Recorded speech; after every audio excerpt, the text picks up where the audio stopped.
Hello everyone and welcome back to another video from Apps Academy. In this video, I'm going to show you how to unfollow someone on Snapchat. So let's get started right away. First of all, open up the Snapchat application, and if you haven't already logged into your account, use your credentials to log in and you will be taken into the home page. Now from the home page, tap on your account icon at the top left corner, and from your account page, if you wish to unfollow any of your friends, scroll a little bit down until you find the friends section. From the friends section, tap on my friends, and now you can see all of your friends that are added within your Snapchat application. Go ahead and tap on any person that you want to unfollow, and now you will be taken into their chat page. Go ahead and tap on their user ID at the top section and you will be taken into their profile. From your profile page, tap on the three dots at the top right corner and you will find Manage Friendship.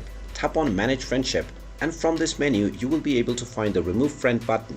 Go ahead and tap on Remove Friend if you wish to unfollow this friend. Then you will be asked whether you are sure that you want to unfollow them. If you are sure, then tap on the Remove button, and now you will unfollow this user immediately.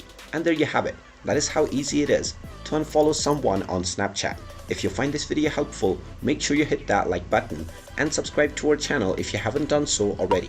Also ring that notification bell to never miss another update from us. Thank you for watching, and I will see you again in the next video.